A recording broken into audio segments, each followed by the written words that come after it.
Hello mga kasisilabs, another day, another mini vlog. Happy Sunday to all. At dahil nga Sunday ngayon, gusto kong igala yung mga Jonakis ko. At syempre, bago kami gumala, dinaan ko muna sila sa palaro. Ito ay napanood ko lang naman sa TikTok. Kunyari bunot sila. Ang pagpipilian nila is kung matutulog or magbumol. Pero char-char ko lang naman yun guys. Kung matutulog man ang mabunot nila, gagala ko pa rin sila. Char-char lang naman yun. May content lang yung nanay.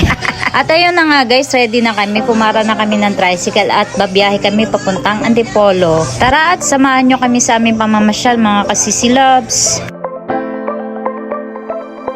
At nandito na nga po pala kami guys sa Antipolo. Dumaan kami sa simbahan. Kaya lang nakashort nga po pala ako. Bawal nga po pala dun sa loob. Kaya dito na lang muna kami sa labas. Dahil natapos na nga misa ng mga oras na yan at hindi nga namin naabutan, nagdasal na lang kami ng onte at tumambay saglit.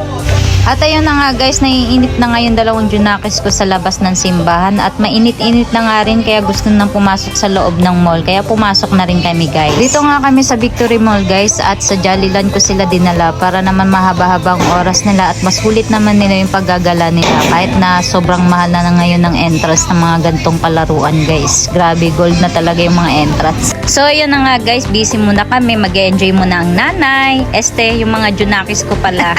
Let's go!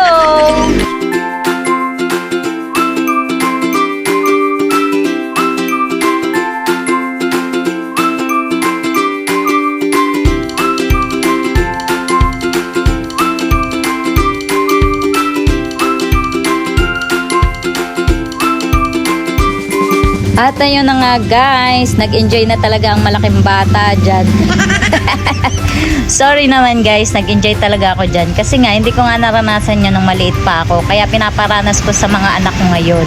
Kahit maliit ang budget ko guys, ginagala ko talaga yan sila. Para naman maranasan talaga nila yung mga bagay na hindi ko naranasan nung maliit pa ako. Bilang isang ina guys, ang sarap sa pakiramdam na nakikita mo na masaya yung mga anak mo kahit sa simpleng bagay lang.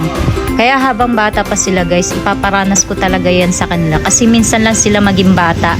Lalo na pag nagkakaroon ako ng budget, iginagala ko talaga yan sila. Sobrang bilis lang ng panahon guys, kaya sulitin na natin habang maliit pang mga anak natin. Kasi pag lumaki na mga yan, may mga sarili ng mundo yan. Lalo na sa katulad kung puro lalaki ang anak, naku, hindi na magpapahalik yan, hindi na magpapayakap yan, hindi na rin magpapakarga yan kasi nga may mga sarili ng mundo at malalaki na nga sila. Kaya ako, ini-enjoy ko sila na makasama sa mga gantong galaan kasi minsan lang naman to guys, hindi naman araw-araw.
Dahil nga out na kami doon sa loob ng Jollyland, nagpunta na kami dito sa McDo para umorder ng aming kakainin. Dahil nga sa sobrang pagod at nag-enjoy naman sila doon ay nagutom na sila. At itong ang lalaki ko nagrereklamo na doon sa loob, nagugutom na daw siya. Kaya sakto naman, i-time naman namin, kaya nag-out na kami. Dumating na nga ang order namin dito guys, kaya kakain muna kami. O siya, kain muna tayo mga sisilabs. Eggs and toast and a cup of tea, milk and cereal, fruits so sweet. Let's all sit down and eat. Time to eat. Yum yum yum. Healthy foods for everyone. Time to eat. Let's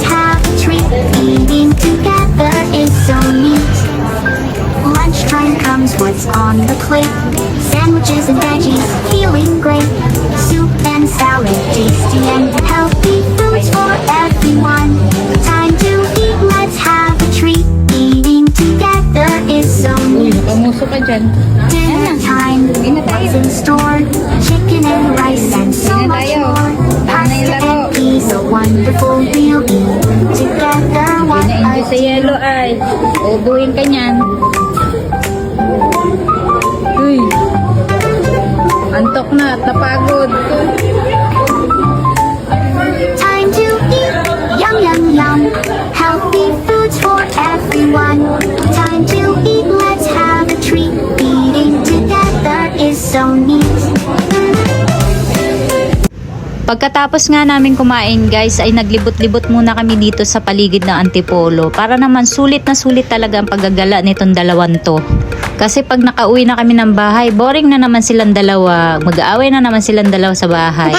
At ayun na nga guys, bumiyahin na kami papuntang Lamart at bibili nga kami ng school supply ng aking estudyante dahil bukas nga ay pasukan na kaya kailangan dapat lahat ng gamit ng estudyante ko ay kompleto na bago magpasukan. Nakabudget lang talaga kami guys, lahat ng pinipili namin dito ay nakalista talaga sa listahan ko. Bawal talaga ang sobra. Naku, kapag nagsobra, naku, mag-aalilakad talaga kaming tatlo.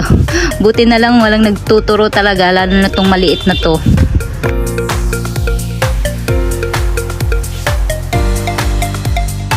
So, ayun nga lang guys, pauwi na kami dito. Thanks for watching po at see you in my next mini vlog. Bye!